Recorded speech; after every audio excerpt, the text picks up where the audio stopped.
সেই দিন কি আছে নাকি? আর আপনি খুব বাজে একটা কাজ করছেন। কোনোদিন এই কাজ কোনোদিন কোনো ময়দানে করবেন না আপনি।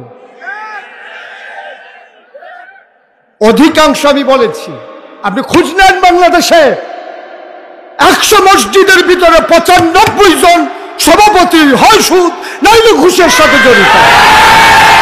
আমরা জেনে শুনেই কথা বলি, আমরা লাইবিলিটি নিয়ে কথা বলি।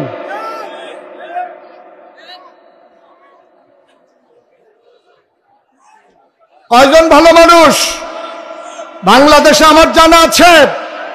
পৃথিবীর ইতিহাসে এমন কোন ইতিহাস নাই সরকার বদলের পরে 313 জন মেম্বার অফ পার্লামেন্ট, যেই জায়গায় আমলা কামলা র্যাব গোয়েন্দা ঊর্ধ্বতন কর্মকর্তা সারা বাংলাদেশ থেকে একযুগে পালিয়ে যায়, পৃথিবীর ইতিহাস নাই, শুধু বাংলাদেশ।